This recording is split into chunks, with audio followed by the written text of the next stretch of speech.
God bless you, George. Sam, don't ever take your big ass head. That's the biggest head in the world. Yeah, but it's so shiny. Hey everybody, how you doing? My name is Brad Sanders. Ready. Ha ha, very funny, mother.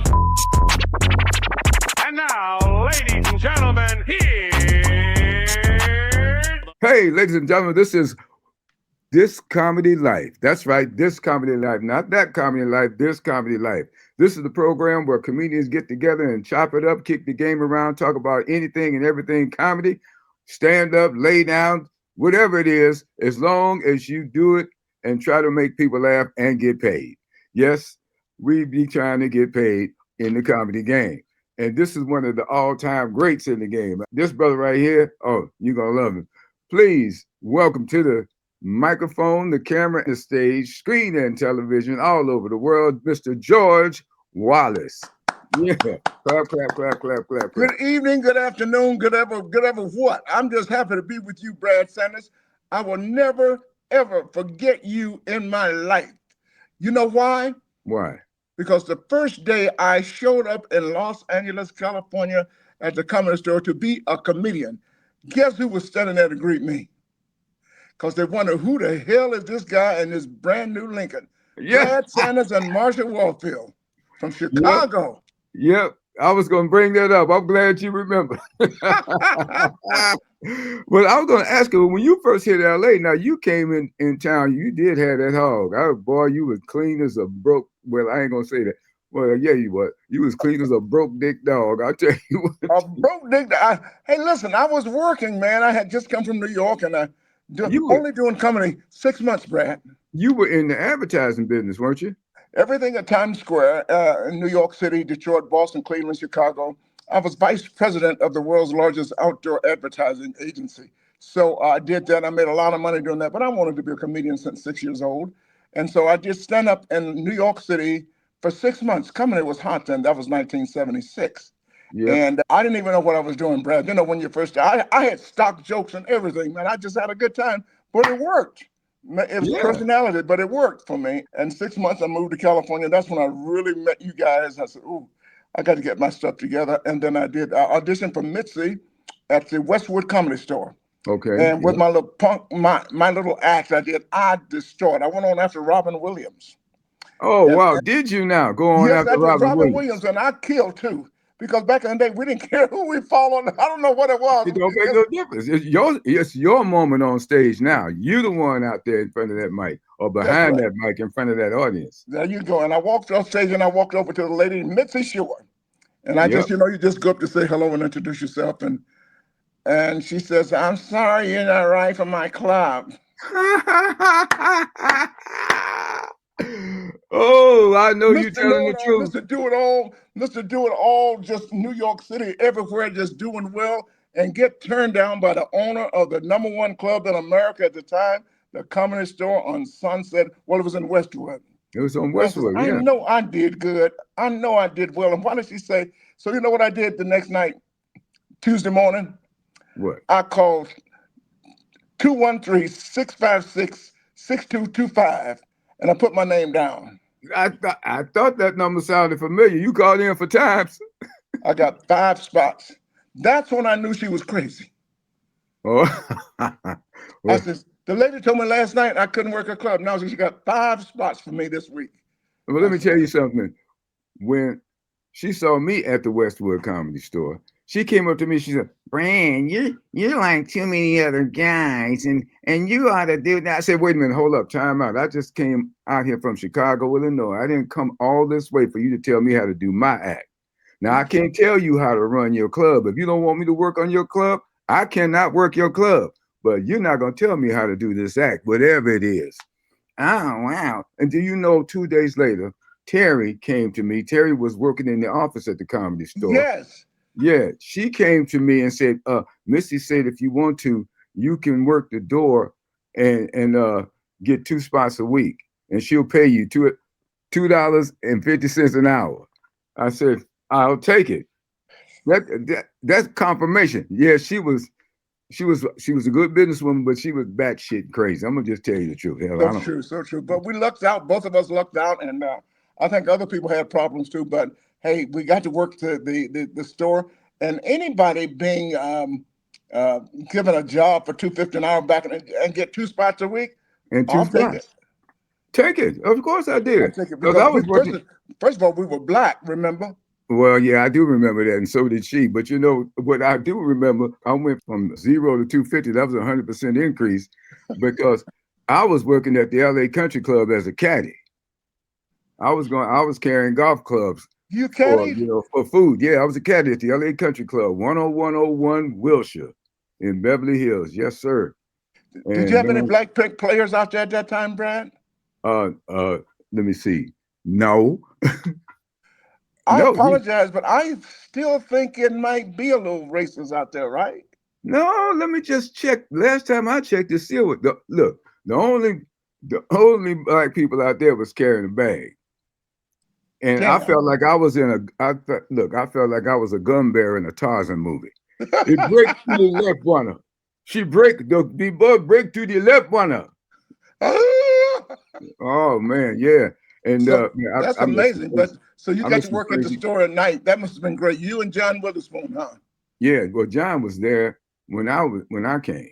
See, Yeah. I came in 1976 too. I came August 16th, 1976. I came January 7, 1977. That's when I met you guys. Me and Okay. Jerry Seinfeld drove out January 1, and it took us a week to get out there. And that's when I saw you guys. Oh, okay. So that's how you know Jerry Seinfeld from New York, huh? Yeah, we started together. We were roommates. You know, I'm actually let's talk about this. A lot of people don't know this. They know the George on Seinfeld. Well, I'm Right. actually the real roommate for 13 years. Oh, wow. You I knew never that, knew. Brad. I never know. How would I know who you were sleeping with? I didn't know about you being a They roommate. don't need to know about that. No, that ain't none of my business. You tell that if you want to. We were roommates for 13 years and Wow. still today, best friends for 49 years. As I say, I was his roommate all that time and I was best man in his wedding and I'm the father of his kids. But that's a whole different story. Well, that ain't Uh, none of my business, but you can that ain't tell it none of if your you want business. to. Ain't nobody's business if I do. But But I tell yeah, you what, we Jerry drove was a out. great That's guy. when we met you and Marsha. And Marsha was going, who the hell is this black N-word driving up in this big ass Lincoln? And it was a Yeah. pink Lincoln too. Y'all talked about me like a dog. Y'all talk. I didn't talk about you. I admired your ass. This No, nigga but you know riding good. the fun of a black guy. Marsha claimed I jumped out of the pink Lincoln in a pink suit. I said, Marsha, you know you. You know what Paul Moon used to say after he get through, he goes on a rant, and then he say, "Niggas just lie."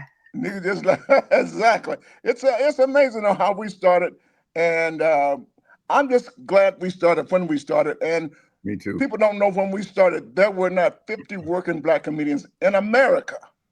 No, no. You know In what? America. You know what I heard a long time ago? Steve Allen said there are never more than 300 actually working and good comedians in the entire world. In the world. In the world, 300. 300. Who said That's that? what he said back then. Steve who? Steve Allen. Steve Allen, he's crazy. When he was working, there was not even 100 comedians working in the world. Okay. In the But whole now you world can now. name them right now. You can start naming them, and when you get to 15, you'll be through. It was only the standard 15 comedians, Joey, they all were white except for Joey, Jackie. there you go. And then we Flip. had our own crowd. They call it the Chitlin Circuit. That we had Picnic Markham and Wildman Steve and Mom's Mabley and people Oh like that. man. Did you ever go see Pigmeat Markham in person? I didn't, but I listened to his album. That's actually how I got started. I would take his jokes and go back to school the next day, and I shot the shot out of him and say, "What? Oh, he was." Were you blessed by him? Well, I went backstage to meet him. He didn't give me no rhythm though. But whenever comedians came to Chicago, I always went to see him, and I went to see Pigmeat Markham every time. Man, Mom's Mabley. I saw Mom's Mabley. I met her one time, I think, on a Merv Griffin show, but I don't know her. I know she came out of New York, but Judge Pigmeat Markham, oh my God, I loved him. I played him at the Apollo Theater when the guy had all of the 7 kids. I was a judge. You got. I met you, Judge. I met you. What did he say? I met you. I married your wife, or something like that. Yeah. What? What? My wife? life, you son of Son of a a gun. gun. Yeah, right. And back in the day, we thought son of a gun was a bad word. Well, he wanted to say, well, we knew what he meant, though. We knew what he meant. Oh, Yeah, I oh, here's shot the the other shit one out they of you. used to. The other one they used to say, is, "You son of a businessman." Yeah. But we come up with some great times, and I applaud the kids that are coming up now. Some of the older guys don't like the young kids, but it's a new day, and they do their thing the way Man, they do it. And God bless these them. young people out here, I'm gonna tell you something. There's so many great young comedians out here, and compared to us, everybody young. Let's get Everybody real young, about yes, that. sir. You know, your Dave Chappelle and people like that. But there's this guy that I see online. I follow him. His name is Godfrey. I know Godfrey. Man, Godfrey is a trip, man. I Is love he? Godfrey.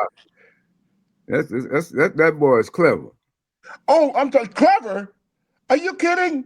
He's one of the best ever. That's why I'm going to Nigeria next week That's what because he came. His parents are from Nigeria. I know. He's out He's of from Chicago. Nigeria. Yeah. I think. What did he study in psychology or something? He's the best. He's one of the best ever. He's the best I've seen in a long time, man. And I'm trying to get him to come on. Well, he'll probably come if I ask him. I don't have a connection to him. Well, I do. So you got him. Cool. I Yeah, got it. I got his connection. So you do. You got him. He's coming. bet. So All they right. have to Well, do what I y'all, tell. Brad, they have to do what I tell them to do. You know who I am, right? yeah. Who you You am? do this show. You do my friend Brad Sanders' show. He has to do it, and he'll out talk you. Hell, you'll do that. Ain't many people can out talk your ass, old man. Your old man on the porch. Hey, And that's I me. apologize for the bad lighting. I know it's hitting me on this side like this, and I don't know because it's a streaming yard. I don't know what background that is in the back, but that ain't me. Well, no, that ain't you. You got your bookshelf back there, your fireplace. I'm not gonna identify your Oh, house, you man. know I That's ain't your got no friends. books. That's not right. Fix your hat, man. My hat says I'll be. Listen, I said fix it so you can see it. you Because you said. got it. Yeah, now. Is Yeah, that there you better? go. Yeah, it's much better. Yeah, I that's got a on big your head head, now. man. It's on your head now. I'm gonna look out for you, man. Thank you so Oh, much. But hey, it's sideways. My head is going crazy. Hey, about now. Is that better? beautiful, man. Be Beautiful. thinking. Man, you know what, George? You had the slickest thing. I wish I had thought of this. You did the slickest thing. I came to one of your shows out here in Atlanta, and man, you had your jokes on a pad, and you said, "Now I wrote this joke back in 1980. This was on the situation that's really going on right now." And then you do the joke. I said, "This man done figured out how to read his damn jokes off the page." Let me tell you something. What I did in order to do some of those jokes right now for the young people in the audience, what year were you born?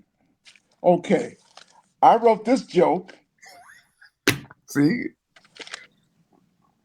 I wrote this joke in 1980. And I can just Okay. rip it and I wrote this. Because these kids now, what year were you born? They go 1992. Yeah. And I go, 92? That was last year, wasn't it? Yeah.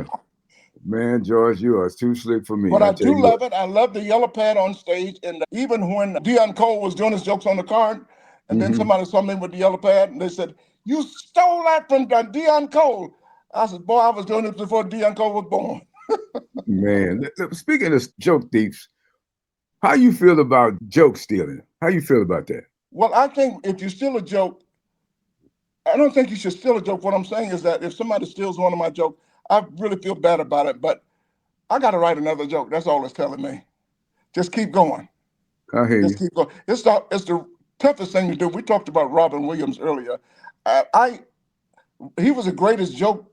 I don't think he was thinking He when he was took a an joke. His mind was just that no, fast. he was an improvisationist, George. Okay, well, whatever you say. But No, I, I'm no, but no, but seriously, that's why I brought it up. Because they accused Robin of stealing, but he was in that stream of consciousness kind of comedy. yes, And sir. everything he did off the button, boom, boom, boom, boom, boom. I saw him take an entire audience out of their seats at the comedy store, marched them to the back of the club, down the hall, up the stairs to the offices, down by the main room, back up the hall, back into the comedy store original room, and back in their seats. And they followed him gleefully like he was the Pied Piper or something, man. Well, listen, It was Brad. Whether he magic. stole a joke or not, Mhm. he overcame it by how good he was, his personality. He Oh, was just damn good. That's why he made himself Robin Williams on the man, TV he was shows killer. everywhere he went. The specials, he was one of a kind. Let's just tell the truth. Well, I was at the J Spot one night in LA, and I did a set, and I did my set, came off stage, and another comic was on the stage, and Forte, Jay, the lady that was Jay's assistant, kind of helped run the room. yeah. Baronis Forte. She said, he just did your joke verbatim right in front of you. I said, you know what? If he had to steal from me, he ain't going too far. You're crazy. right in front of you, huh? Yeah, But I you didn't know even what we notice it. do? He heard it somewhere and didn't know where he heard it, don't know why he heard it, and he did it. Because But, sometimes when you're young and new, you just don't know. yeah. You just don't know. That's Well, what you learn when you're up there every night. Somebody will tell you too. Some of your other comedic friends, your peers. That's all we did. We did some crazy stuff, Brad. We would leave our set at the comedy store at 2 o'clock in the morning, and then we go down to it was called the Bagel Nosh or something like that. We go to and that other place up there, we will have we go breakfast. to Cantor's, we go to Bagel Notch, we go to the Copper Penny. We go anywhere we can sit up and talk about comedy and laugh and joke with each other, even after the clubs closed, because they got 2 o'clock liquor license in LA. Yeah, And so and we went to see, the Bagel that's Nosh what one day. We went to the Bagel Nosh one day, and Tim Reed said, I would never wear a costume with all of that yellow colors, and they never make me look like a hood rat. And the next thing you know, he was on what is it, Cincinnati? yeah. I know what you're talking about. You're talking about Fernwood Tonight. Yeah. No, he was on the Oh, TV that's show, right. WKPR. WKPR in Cincinnati, but he had been on Fernwood Tonight playing a character named Venus Flytrap. Oh, yeah, that's Yeah, right. because I know I wrote a couple of jokes for it. That was so cool. That was But so Jeremy Stevens and Tom Moore were writing it, and they had me come in and kind of do a little punch up.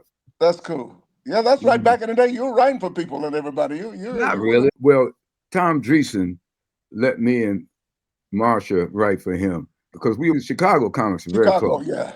We're very, very close. And So you guys know how to do the sensitive joke coming out of a white man's mouth. So well, I guess so. But anyway, what Tom did, he would have me and Marsha come over and write some materials. I'm doing something I wanted a basketball theme, whatever. But that was the best thing he could have done for us because it made us feel like professionals and colleagues, and he showed us respect by doing that. And you probably got $25 a joke back in the day, didn't you? Yeah. Well, how much did you pay Dave Tyree for that joke? Let me tell you something. I love that joke so much. Everybody loved that. I'm surprised he sold it to me. It was no more than $500 at the time. That was a lot of money, though, right? You paid that much for that joke? Yeah. Well, you sure got your money's worth. I used it like crazy. Maybe I could bring it back in some way. I don't know. It's kind of racist, but it was really good. The joke was with a paper bag, a grocery store paper bag. Right. And he would walk on stage, he would pull it out of his back pocket, and he would say, now, friends, I know you've heard of American Tourister, and I know you heard of Samsonite. This ain't neither one of them. No, sir, Bob. This is not the latest, but it is the greatest in traveling gear. Now, I know you're already sitting there wondering, ooh, that must cost $400 or $500. Mm-hmm.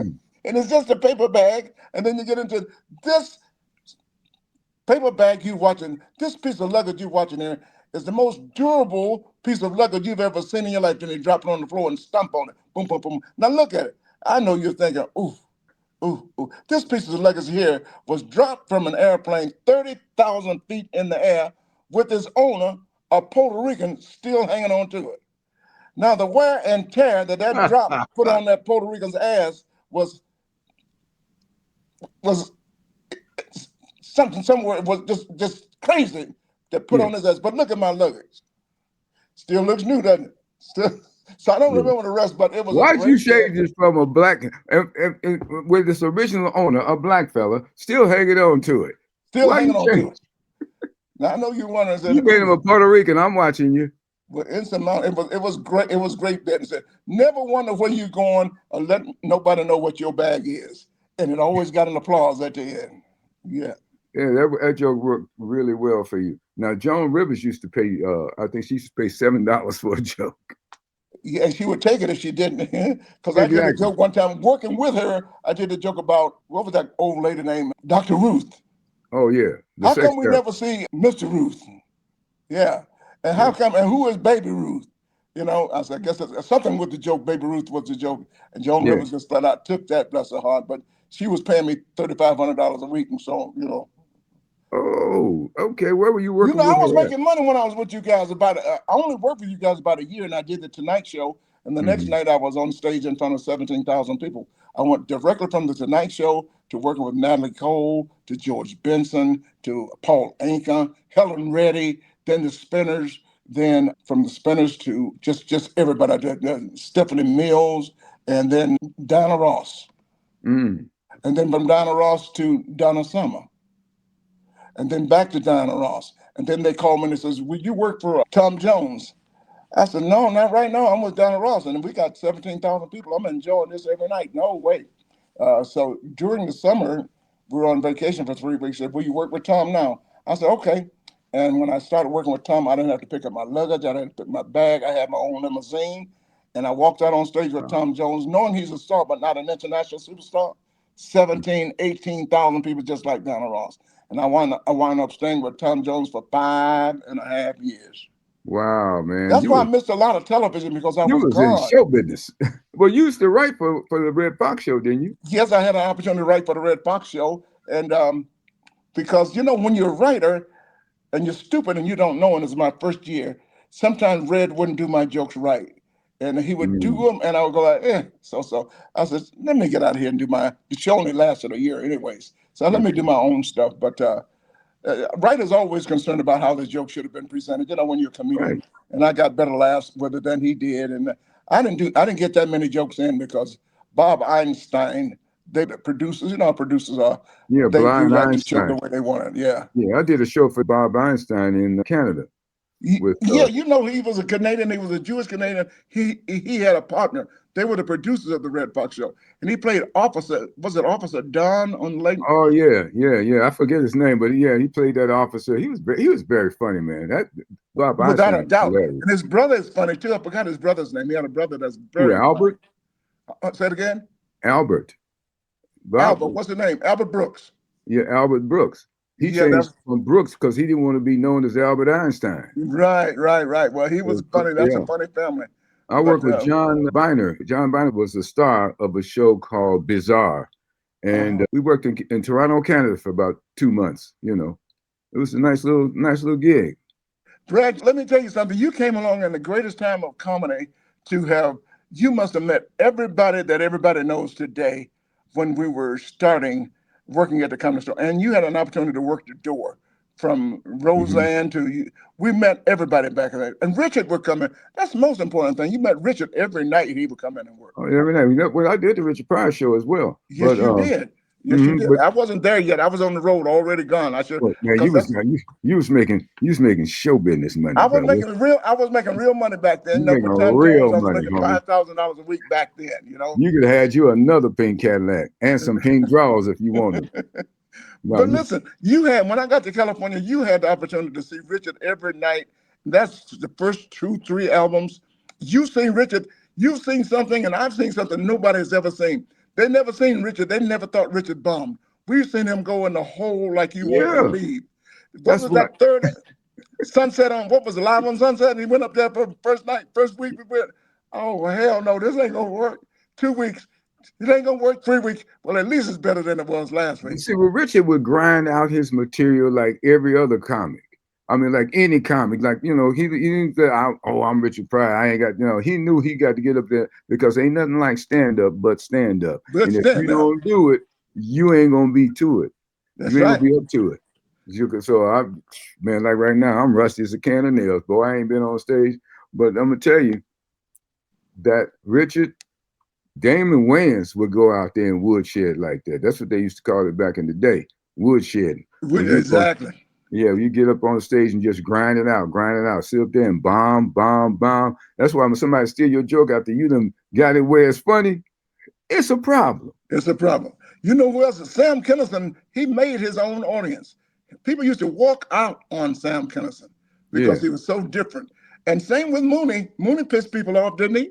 Mooney used to get the last spot because white folks be getting up there going about, oh, this man here. Oh, you know, what's the matter? You want me to say, man, little baby love something. But he go through his, man, he would, that's why he got the last spot, because he was going to clear the room. He's going to clear it. He was going to do that. You remember the night when he first said, some lady said, please make that nigga stop saying nigga. Somebody please make that nigga stop saying nigga. He was rolling back in the day. I remember John Witherspoon. Now Sunday used to be hell night at the Comedy Store. It's where everybody get up. And one night Spoon was up there, and some lady came in, and he got up on stage and made her do a striptease. Really? Yeah. She was, man. I mean, he wouldn't let her go all the way, but she was up there, man. I mean, and you ever been in a room where everybody bombed except one guy? Except one guy. You ever seen that? That's pretty tough. I was the guy that didn't bomb. I know that had to be, because you're the one that's here. Yeah, well, we ain't gonna hear the rest of the story. I know that's right. But you mentioned Spoon, man, John Witherspoon. Spoon was a sweetheart, man. That was my man. Spoon would call me up sometimes and say, Bradley. Look here, man, I got too many jobs. Come down here and get one of these jobs. They're auditioning down here. Come down here and get one of these jobs, Bradley. And I go down there and audition. That's how I got on Benson. Really? And Spoon, I got in the Hollywood Shuffle because I was bringing Spoon his tuxedo back that he had loaned me for this gig I had in Palm Springs. How about that? And he's always call us by our first name, as friendly as you could get. He has never ever called me George Wallace unless he was bringing me on stage. Henry. Henry. And you remember he used to do the joke about his little blue 65 Mustang. He said the rubber on his tires are so thin you can see the air. And no. Spoon was great. And when I spoke at his funeral, he came out to Los Angeles to be a model. And like, who the fuck told you was cute? Don't worry about it. Don't you worry about it. Oh man, we used to mess with Spoon so bad. Because oh man. Y'all used to mess with him because of his Johnny Mathis too. Everybody would walk in just to see how he chances are. Oh man. And he turned around and my hat from Mike Love, but he put the mirror down on his ass. Oh, you're stupid. That was cool, man. Oh, Spoon. That's my man, though, man. Without a doubt. Well, who is your favorite comedian now? Or if you have, I could not pick my favorite comedian. Right now, it could be a little crazy guy from works out of Atlanta, DC Young Fly. Have you seen him? No, Decent Young Fly. You're crazy, Brad. You don't know DC Young Fly? He's on 85 South. He's everywhere. He's hosting a TV show, a game show. He's the hottest thing out right now, DC Young Fly. And he's always on the road with the Mike Epps and people like that. Yeah. I had him on the stage with me. I took him on Celebrity Family Feud last month. I took him on with me. I took me and Cheryl Underwood, Kim Whitley, and my friend Jean Sparrow out of Chicago. She was doing radio in Chicago with me. And we won the $25,000 on Celebrity Family Feud. Nice. It was funny because, it was with Steve, and, we talk shit, right? And so I went out as the first money guy, and Steve says, I hope he get 5 zeros, I swear to God.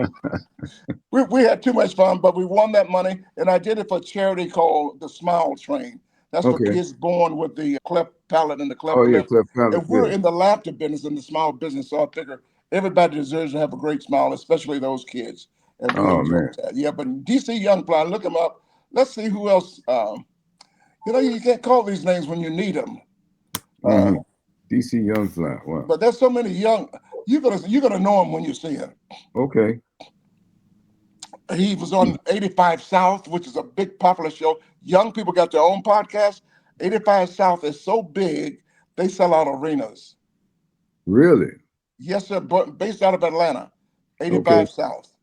Well, what's the name of that show you were doing with the transsexual guy? He was your grandson or somebody. He came to stay with you. I did a show called Clean Slate, which I created. Why you didn't tell me my hat, the label was out, and you didn't say nothing? You told me to put the hat on, and you ain't said shit about the label. Damn you, Brad. It wasn't like that when you first put it back on. You just been talking so much and running your mouth, the label popped back out. That, you know, and I didn't want to, I couldn't get a word in edgewise. I would have told you. I know damn well you didn't say you couldn't get a word in edgewise. Ladies and gentlemen, let me tell you something. You're talking to two old people that just love to talk, and they don't give a shit that we'll talk over each other.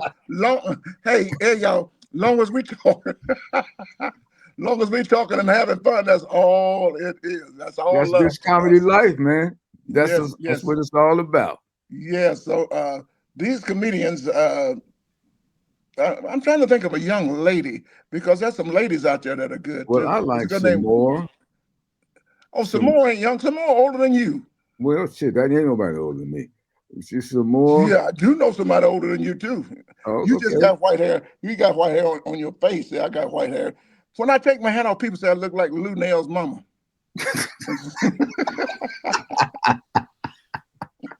Including New Lil. I said the name backwards. How did I get that out of my mouth backwards? New Lil, yo, I'm trying to tell the joke right. Did you say Lou Nail? Lou Nail, you crazy, man. I messed that joke up. That's what happens when you get old. You start pronouncing words wrong and you don't remember people's name. I'm trying to think of there's a girl named Daphne Springs. She's really good. She's young. She's really good. You got a guy out there named Ron G, a young kid from Atlanta also. He's really good. I go to the comedy store and I go to the Laugh Factory. I go to the Laugh Factory. I just watch these young guys, and Brad, sometimes I think they're so good. And then I'm kind of competitive. I know I'm old school, but I go up there to do my thing, you know? Right. Well, hey, you got to do you. And that's the trick to the whole game, is being yourself. Find out what makes you funny and find out the real essence of who you are. And see, you have mastered the art of being yourself. Well, that's what you have to do. Be you. That's what I teach them, Brad. Just be you. Be honest with yourself, because you can only fool yourself. And when I get up on that stage after those kids have killed, I kill too. I get a standing ovation quite frequently with my yellow pad doing the new jokes. And I have the best job in the world. Let's make that perfectly clear. Oh yeah, I seen you do it, man. You go up there and killed. I saw you one night at the Wiltern Theater in LA. It was the first appearance of James Brown after he got out of jail for the last time. You stupid. You remember that? I remember that, because you know why? You killed so hard. I was up in the balcony, and the balcony was bouncing. It scared the hell out of me. I thought it was gonna come down. I had that happen at the Madison Square Garden one night. Sly and the Family Stone was on, and I said, "This place is gonna break," because when you're in a club and it starts. But I love that opening for James Brown, first night being back. How about that? I'm glad you remember that. Oh yeah, I remember that, man. Rick James was down there. Who else was there? There was some more comedy. Oh shit, Paul Mooney was on. He went on before you. That's true. That is so true. Yeah. Yeah. Is it still there, the Wilton Theater? I believe it is. I haven't been to it. You know, I live in Oh, you live in Atlanta now. That's right. What am I thinking? Yeah, I live in Georgia, so I don't know. So, you know, I ain't balling like you. I can get on a plane and just say, I think I'll go see some Negroes in LA tonight. I understand there's a new batch. Listen to me. They called to ask me to come to Los Angeles this Friday and Saturday, and I considered it. And, you know, and I fly first class. I'm just going, now, wait a minute. That's $5,000 just go out there on the weekend. You know, Delta gone crazy with these prices, right? Oh, really? So it's $1,700 one each way. Oh, wow, really? And then you stay at a hotel, you got to pay, you know? On what airline? On All Delta. of them? Delta is $1,700 first class. Look it up, boy. No, man, I make my reservations on Wednesday, and when you fly first class, you can make it on Tuesday night. It's still gonna cost you $1,700 to fly to LA. Well, that's the point. That's the whole point. I ain't flying first class. I tried to get a Frontier flight, and boy, you sure get what you pay for. They told me I had to, you know, I said I got to carry on. got my stuff in the carry-on. He said, okay. They charged me for a carry-on bag that I'm carrying on. You crazy. They charged me money. I said, what the hell? For I said, carry-on? y'all done brought pimping back in style. What you doing? Shit, man. Let me tell you another thing talking about ancillary costs. I'm starting to steal towels again. These hotels, have you checked into a hotel lately? They got this kind of fee, city fee, state fee, what you call it, entertainment fee, all kind of taxes. I'm going, holy shit. Yep. And sometimes you're at home, you notice I'm a little short on face cloths. And I stay in these nice hotels, and sometimes they're new. I'm taking 4 of these towels home. Yep. Just because, like white that folks old don't use joke. face cloths. White folks don't use face cloths. Well, you like, I don't know what they do. You like that old joke. You sound so nice and fluffy. I couldn't hardly close my suitcase. Who's the first person to do that joke? I do not know. It was He's from from the Atlanta, 50s. Georgia, too. No, this joke, I heard this joke back in the 50s. Yeah, he did poetry. He did poetry. Nipsey Russell. Nipsey Russell, yeah. Yeah, I guess everybody did that joke back in the day. Yeah. Well, see, that's now that's the difference. You brought it up. You kind of glanced on it earlier in the conversation about stock material. There's jokes that you write that are original jokes that you work from scratch from the first syllable. And then back then there was stock material. Yes, of course. And then you find out, now look, I'm gonna do that joke. I'm gonna do the peanut joke tonight. So, you make a deal with the comics that was gonna be on the show, so they wouldn't do the same joke, the same stock joke. So the reason I was doing stock jokes because I grew up with Redd Foxx and those guys. That's what they were doing, and I didn't. Mom's Mary had a little lamb. Each had $1.25. Both went up the hill and came back. Jill had $2.50. They didn't go up for water. I just thought it was funny that people had stock jokes. I was doing a show in Chicago one night, and the club cost you $15 to get in. Hardly nobody there, and the waitress was in the back shouting out the punchline. I worked the joke. I get almost to the punchline. He said, "The hairy monkey." Yeah, wait a minute, asshole. But we did it, and we're still here. We're still here. Man. That's a good thing about it. Man, I did a show one night so bad. Between shows, I walked out, and they wanted to charge me to get back in. And I said, "Wait a minute, I'm a comedian." Brad, you stupid. You lying, boy. I'm not lying. I swear to God. You did a show so bad that when you tried to come back in. Well, I was just starting out, man. I went outside, and she said, $5. I said, "I'm a comedian. I just left." She said, "I know, $5." You stupid. She said, "I know. We saw you. You can't get back in here." Yeah. The hairy monkey. What great days in Los Angeles and Chicago, man. And we had a lot of fun. I wish I could think of some more. I did write the names out, and Godfrey was one. Godfrey was one of the names of the comedians. Now he's been around for a while, but he didn't get his break yet. But he's got to be the smartest black guy out there. What do you mean? Why you make that distinction? Smartest black guy. Well, think about what you just said. I'm talking about us right now. Oh, don't talk about us. Hell, we dumb. I'm talking about you got some. You're the smartest black guy. He's the smartest, one of the smartest guys. Period. Dave Chappelle is smart as hell. Come on. Listen, Brad. The reason I said black guy because he focuses a lot on black things. Godfrey does. Oh, you mean the one that does black humor? Yeah, well, he does a lot of that. Cleaned it up. When you get into really funny, now you're not going to believe this when people ask me who's the funniest comedian that I ever saw. We have to say Richard because we're born with Richard, but George Carlin was nothing to play with. Let me tell you something. I had a young lady on the show we recorded last week, and I asked her who was her influences. She's the black lady from Alabama, and she said George Carlin. And George Carlin was, man, I love George Carlin. I got stuck on George Carlin, all kinds of stuff. The hippy dippy weatherman, and he always was so clever. Still today, his shit works. He's talking about the government Your vote don't mean shit. The business people own this country, this world. Still today, you play that clip. He talked about God. It's true. Here's a man that knows all, has it all, but he needs money.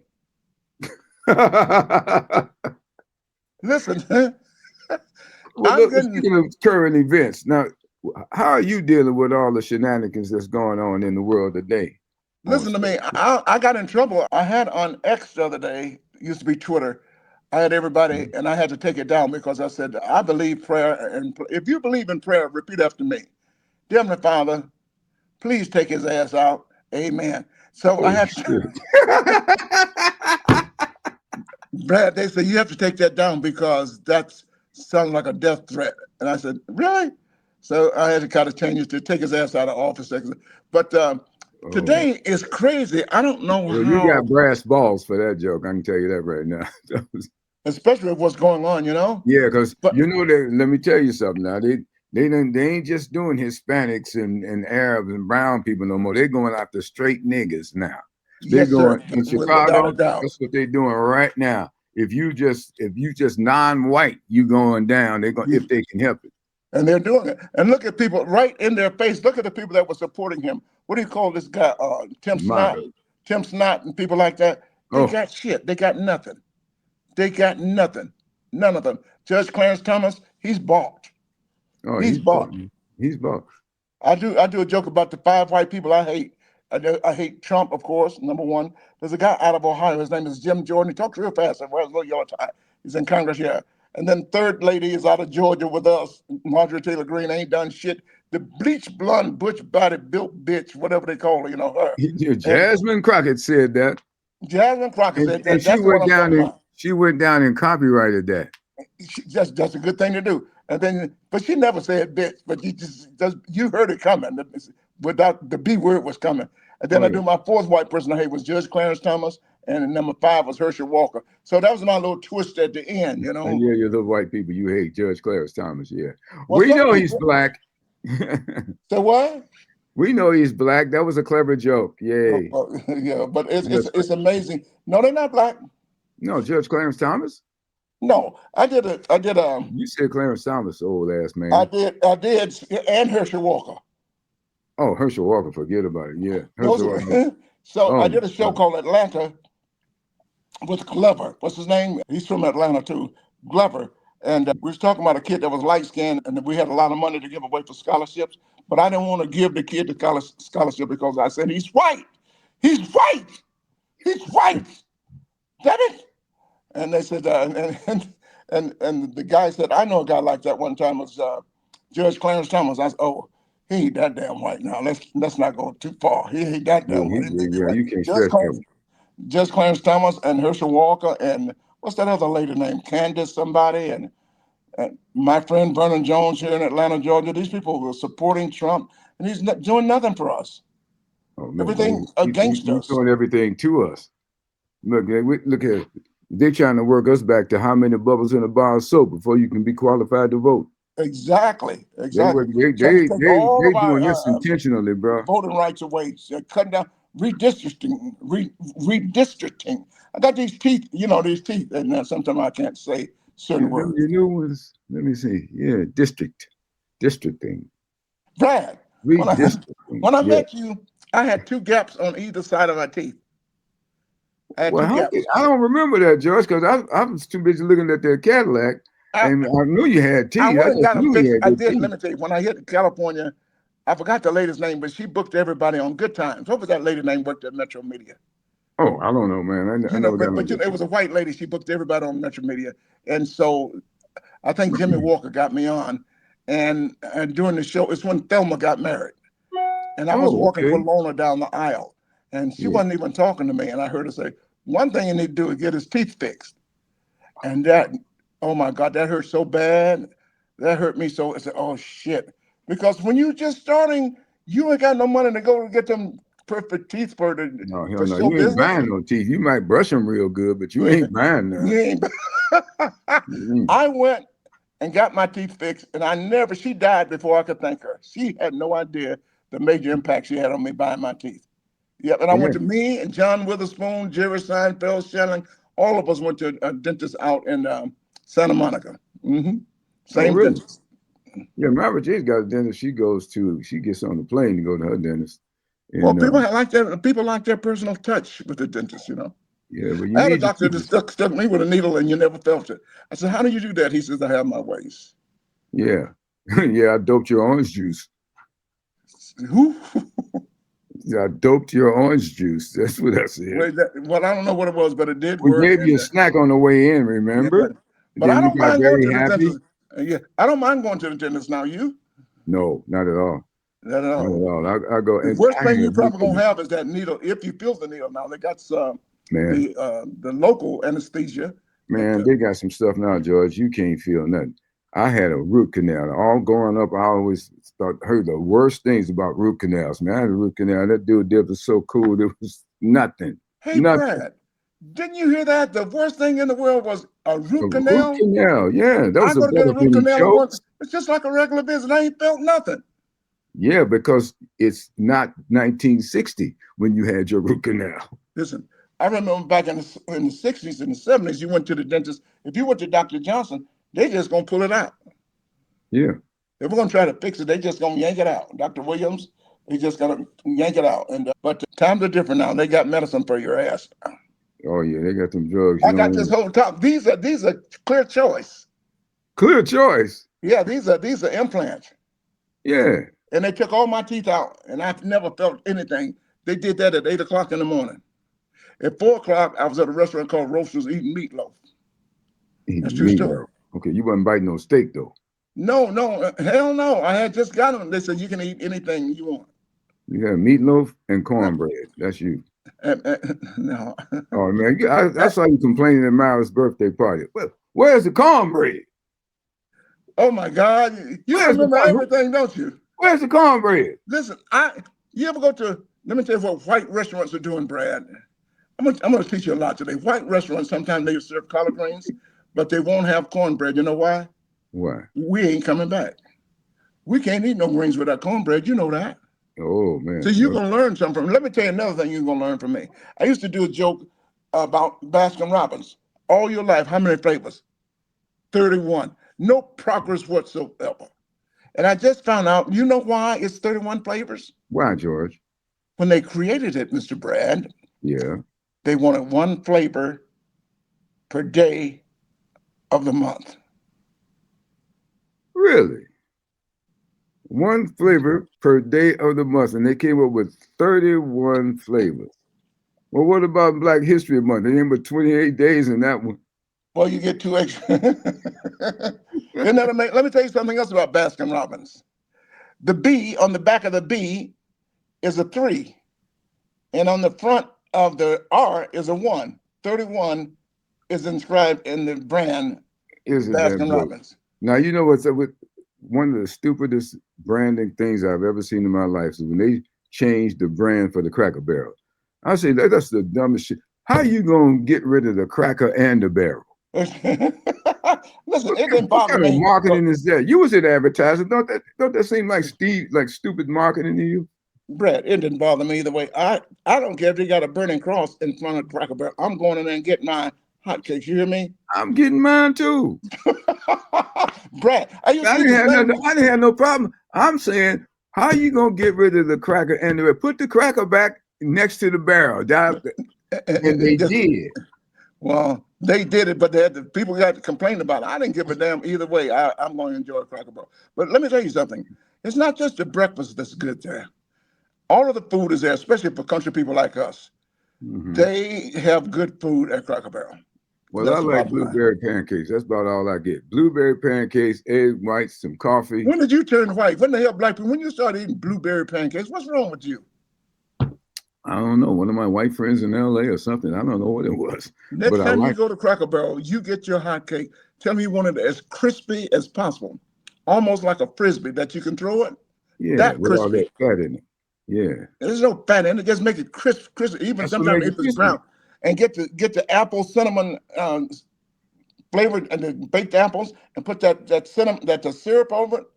Trust me, you're gonna have a good breakfast. All right, George. So what's up with you? What's next for you, George? Well, we're still selling this show you started to talk about earlier called Clean Slate. I wanted to reboot Sanford and Son, okay? So I went to the late, great Norman Lear and said, let's rebooting everything else.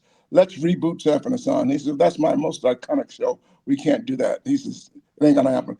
But if you come back with a nice twist, maybe we'll think about it. So I went to lunch with my buddy and the guy that helped me write the book, Dan Ewan. And I was just thinking, I said, what if I had a son, what's going on today? Because Orange is the New Black was a big show at the time. Right. And that's what hit me in my head. What about a son that left Alabama and went to New York to do his thing? And 23 years later, I get a call that says, Dad, I'm coming home. And I said, I tell everybody my son's come home because I own the car wash.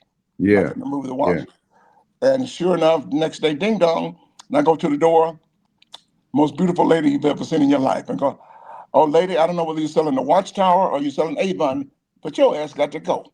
My son is coming home. And she says, Dad, it's me.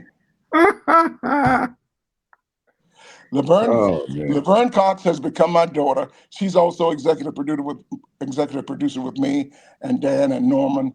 It was wonderful. Her acting was wonderful. I was doing the time about what's going on in America. I'm teaching love, right? So after a while, when I was shocked and I did not know how to deal with it, and I was learning, I wanted to be educated about everybody so everybody can live. Because I was Black. I rode the back of the bus. That's something you never did. You never rode the back of the bus. But in Atlanta, Georgia, I rode the back of the bus. So I don't like discriminatory practices in any way against anybody. But she came in the house and she was telling me about her life and how she had transitioned and things like that. And I didn't understand any of that shit. And but I got to learn. And then she even told me she was a vegetarian. And that's when the shit hit the fan. I mean, I don't care about the transition and shit, but don't come in here talking about no vegetarian, not this house. And so that was then the show. After you watch the show, up the jokes. Yeah. After you watch the show, it's about love, and that's what I was teaching: how to let people be who they want to be, do what they want to do, and love who they want to love. Ain't my business. I'm happy. I'm gonna stay happy. So why can't everybody just love each other? That's what's wrong with America today. America is a badass country. I was in Chicago last week, and I told them about Jeremiah Wright. You remember Jeremiah Wright? He's the guy who said, God damn America, what America's done. And the country went crazy. Obama goes to that church and that man said, God damn America. God damn America. America has done more damage than any other country in the world to everybody, including us. Including? Did they start with us? Including us. Yeah, they brought us over here. They stole us and brought us over here. Look, I was in Louisville, Kentucky not too long ago, and I went to the great Louisville Muhammad Ali Museum. Have you been there? No, I have not. Brad, it's something you got to do. Louisville, Kentucky, the Muhammad Ali Museum. And it's bigger than you think. It's like a three-floor big library. The rings that you can box in, everything he did, the books, it's the greatest thing. I bought every piece of paraphernalia I could out of his store. Muhammad Ali is one of the greatest men to ever walk this earth. Brad, when people ask me who are some of the greatest comedians, I throw his name in there. Oh, you have never heard Muhammad Ali speak without you smiling, without him making you smile, even when he's telling the truth. I ain't going to Vietnam. Vietnam ain't never called me no nigga. No, man. He was a brilliant man. Didn't go to college. Brilliant. No. Fantastic. What the hell are you looking for? Some kind of paraphernalia on Muhammad Ali. You got a photo with him? You got him up in your office too. You see that? You really think you something now, don't you? I do. Brad, is that a great picture or what? That's a great picture. And that was a picture. This picture was taken in Chicago, and there wasn't no photo bombing. We were standing up there just talking with each other, you know. And sorry about the reflection and all that. No problem. I see it. That's a great. The reason I know it's great, I took many photos with him, like at the Super Bowl and different places. I got one in my phone. Oh, I'm talking on the phone. Okay, there you go. I'm looking for my phone. You looking for yours? Yeah. I ain't gonna laugh at you, brother. I know how it is. You got it. Yeah, but Muhammad Ali. You can remember stuff that happened 50, 60 years ago, but tell me what I came in this room for. I know that's right. Listen, I looking was around. on the corner one day. I'm driving down Sunset at Tower Records. You know, down on Yeah. the Tower Records on the corner down there in Sunset. Of course, yeah. He's standing out there by himself. I stopped the car and I get out. I said, "Are Yeah. you crazy?" I said, "What the hell are you doing?" Mr. Wallace, ain't nobody gonna bother me. Ain't nobody gonna bother me. I just like to say hey to people. It was so fantastic. Man, he was And he's right. He could walk the street by himself. Nobody's gonna bother him. What no, a great man he was. But he if you was go some to Louisville, terrific guy. Kentucky, And he one thing you've loved. got to do is go to that museum. Now see, there you go. You moved your hat. You done brought the tag back in the front again. You need to mind your own business. I know that. Well, I got cussed out for not telling you last time, so I'm telling you now. Make me sick. You born sick. But you say, Barry, well, I say, your ass are born sick and ugly too. I like black folks' conversation, Brad. Old man talk. You can't beat old black man talking, can you? Yeah, hell yeah. But don't make me pull out your first stage, partner. Look at you. Don't make me do it. Pull out what? There you go. Well, that Where man you now. get that Burt Williams? Hey, I got a great photo Burt over here Williams. with Burt Williams, Amos, and Andy, and all of them together. Oh yeah. Yeah. Sorry to have my back all to the camera, y'all. Not you, George. I'm talking about the people. Listen, I got to study more about Burt Williams because I don't know enough. You know who knows everything? Your friend Marsha Warfield. Oh yeah. Oh my God. Marsha got a 135 IQ, y'all. Marsha, sometimes I don't say anything because when you're around people smarter than you need to shut up. I don't mind.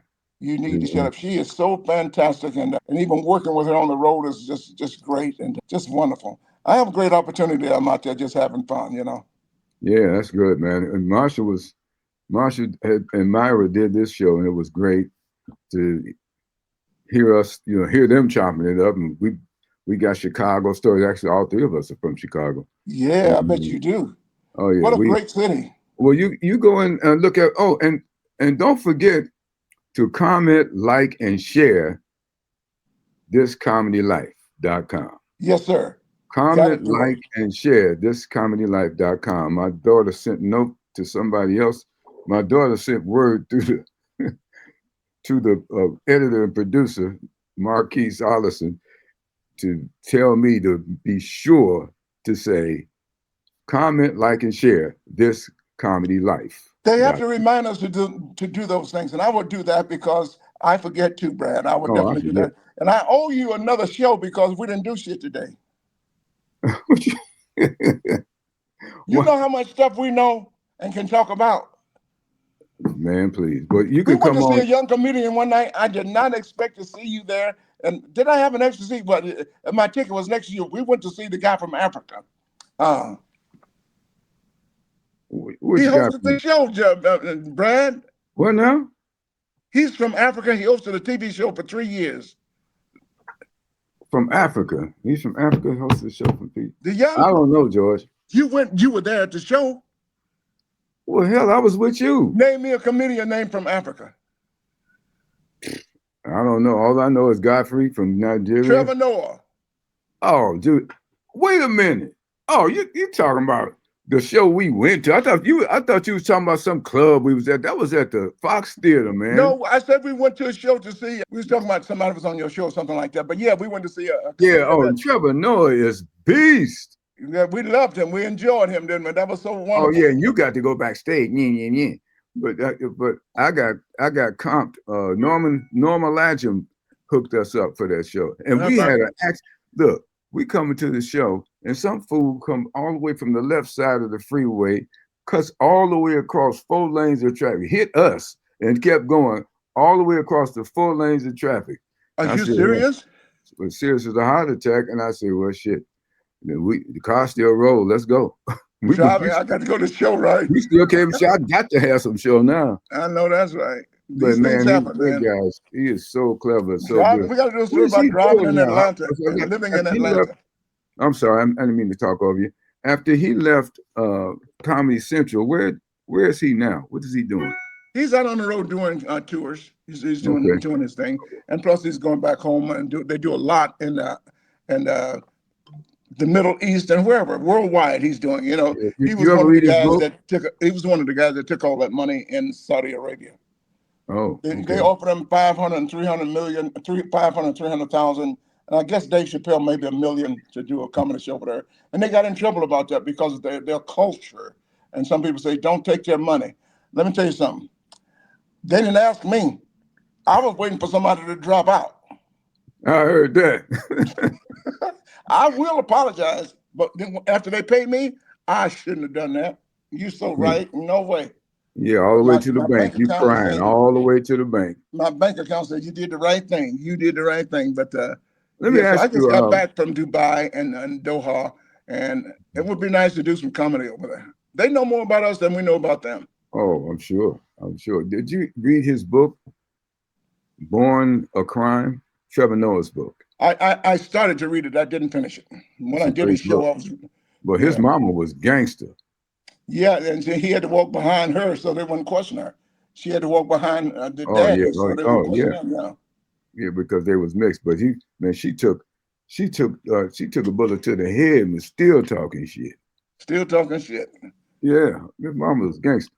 Anyway, man, George, you have given me such a wonderful experience and time to talk with you. I don't want to wear you out because I know you got to get to the home. You got a set to do at the nursing home. I got to get back, right? Yeah, I know you got to get. Well, I got to get. It's 3 o'clock. I got to get back. No. They do let me drive. I drive myself back to the home. Oh, do you? Yeah. Whose car is that you have, George? I It's think my you've car. wandered. They got these places that. Hey, Brad, they have some places now for senior citizens that are nicer than you would know. Golf course. They got homes. They got townhouses. One out in Stone Mountain. You freak out. You go out there and they have tremendous food. You order what you want, steak, everything. Every night, and it's gated. You'd be surprised at some of these places. These And senior citizens. at all them places, there's always one lady there who says the world would be so much better if we just had pie. They just don't have pie no more. They don't What have happened to apple pie? Does anybody still eat apple pie? any pie. I just want pie. I went to see a friend of mine in the home, and that's what the lady said. Is that right? It If would they be just so had much pie. better if we just had pie. I can't. My sister was in one of those homes, and I can't imagine what the food must have been terrible because they can't season the food and put salt and stuff like that in the food. Oh, really? They So can't? I mean, the cooks, the chef, they can't. It's like a restaurant. You can't put too much seasoning in certain foods. Oh, yeah. Well, I enjoyed mine. You ate at the home? Hell yeah. You ate for free? You was a guest, huh? Yeah. You're crazy. I ate for free. We got to do this again. Let's do it like me and you and Marsha and maybe old man Tim Reed. Oh man. Now go to thiscomedylife.com. You can see Tim Reed and Tom Dreesen together. And you can go to thiscomedylife.com, comment, like, and share, and see Myra J. and Marsha Warfield The together. people I love, right? Have you done J. Anthony Brown yet? No, I You haven't cannot done talk him. him. Okay, you cannot talk him. I'm not gonna try. I'm gonna Yes, call him and you'll be turn the good. mic on and let him, tell me when you're done. You want me to do Godfrey? Yeah, Uh, definitely. what about who else do you want on the show? Tommy Davidson. Okay, he's hard to get to, but it would be nice to get him. I think he'll do it. He'll have to do it. He owes you. Well, he don't owe me nothing. But Brad, they owe us. Tommy's a good guy. As a matter of fact, I've spoken to him recently, and he was telling me about some stuff he wanted to do. And actually, he called me back. So I left him a message. Hopefully, he'll get back to me because I would love to invite him on the show. When I was I don't writing mean Tommy they on owe the us, speaking but we stuff. did pay for a lot of them. What we did. Well, And, somebody paved it for us, George. let me tell Somebody you, paved it Redd for Foxx. I me. tell him every night, and when I was in Vegas, I'm proud. I thank God for people like Redd Foxx, Sammy Davis Jr., and Lena Horne paving the way for people because I worked the same stage they worked, and they had to go to the back. And I'll tell them every night. And if they were alive today, they'd be surprised to know we still going to that same damn kitchen to get to that stage. Yeah, but that's Everybody got because to go to the kitchen. they Huh? have snacks. It's Because amazing. But yeah, I want to, my life is so much like Redd Foxx. I want to die broke, like he and Sammy Davis Jr. They died broke. They died, I said, if you die owing the government $800,000-$900,000, you did pretty good. Owing the government, you dead. Hell, you don't know. They said they came and took everything. They dead. They don't give a shit. I saw Redd Foxx in Jet magazine standing in the middle of his living room with nothing but some medals, a necklace, and his Stupid. gold or made drawers on. And from that moment on, I said, I will never owe taxes at all. You have to pay taxes. I do not play with them taxes. They'll come at you at the wrong time, at the right time, wrong time. So, but Sammy Davis Jr. and Redd Foxx, they got caught up. Mm-hmm. Well, you know, God bless you, Wesley Snipes. At least you got out. So anyway. And Sinbad has some trouble too. I wish you could talk to Sinbad. That's a great guy. He's a great guy. Now Sinbad, well, yeah, because you know, with this show, you don't have to go anywhere. You can do it right in the comfort of your own home. Yeah. So, yeah, I would like to talk to Sinbad. He told me I was one of the first comedians he saw headlining. I was at in Denver, Colorado, at the Comedy Works, I think. At the Comedy Works. Looking at you. Look at you. Comedy Works. And Roseanne Barr was on that show, and she was slick. She was writing scripts in Colorado and sending them to LA. She was pitching from LA. Really, huh? I mean, pitching from Colorado to LA. Already getting. She moved there, huh? Oh yeah, she was smart. Well, anyway, man, we can talk forever. And well, listen, I always have to say this when I close. I'm George Wallace. I love you, and there's absolutely nothing you can do about it. And I be thinking. God bless you, George. Sam, don't ever take your big ass head. That's the biggest head in the world. Yeah, but it's so shiny. Black folks don't have nothing to say. They just make up shit. They got nothing to talk about. Do something about your head, boy. Thank you, Brad. God bless us. God bless you, George. Thank you, man. I'm going to the Nigerian consulate right now, try to get me a visa so I can enter the country next week. Okay. Well, hey, do me a joke. Find something funny about them allowing a total of 7,500 people to be immigrants to the United States of America as long as they are white South Africans. And Canadians. And Canadians. Canadians too? Yeah, they are here. I didn't hear that. All I heard was white South Africans, and I was through listening. Have a good day. Good day. Don't forget to share and comment. Comment, like, and share. And let me tell you how old I am. I don't know how to turn my phone off. I don't know how to leave the room. There it is up there. Now that says like.